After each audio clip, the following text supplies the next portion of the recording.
Why systems under strain often fail.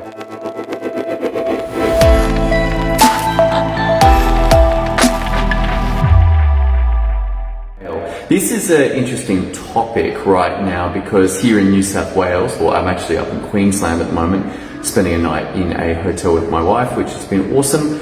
But the interesting thing about New South Wales is that they have had a massive increase in requests for the PCR test for COVID. And what this has meant is that there have been errors. There was 400 cases that were reported negative that were actually positive.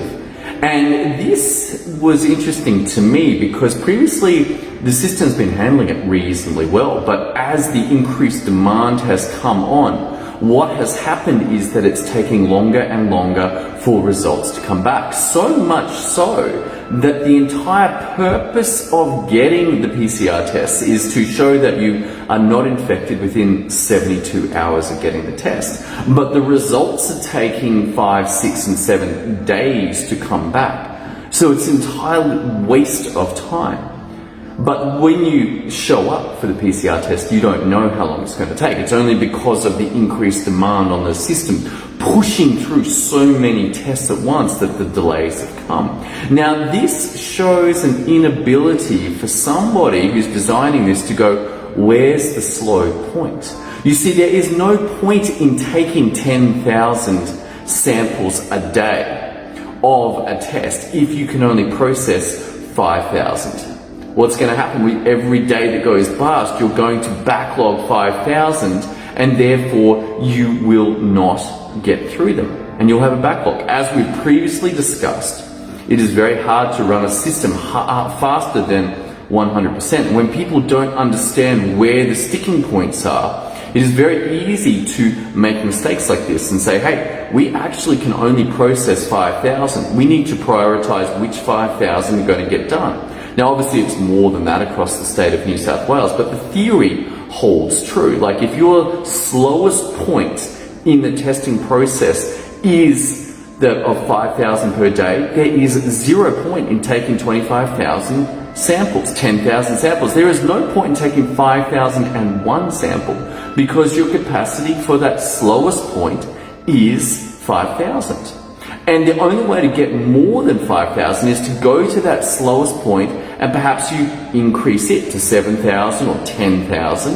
And you might think, oh wow, I've solved the problem. Now we can process 10,000 a day. But this is not necessarily true because you might find that when you have 10,000 at that level of the system, that there's another level that can only handle 7,000. And that is now revealed because your current one has doubled. But none of this is being taken into account at all. All they see is frontline numbers. Hey, we need a whole bunch of people to get tested, and therefore we will do that. But the promises are getting broken. The system is under strain because people don't understand the system.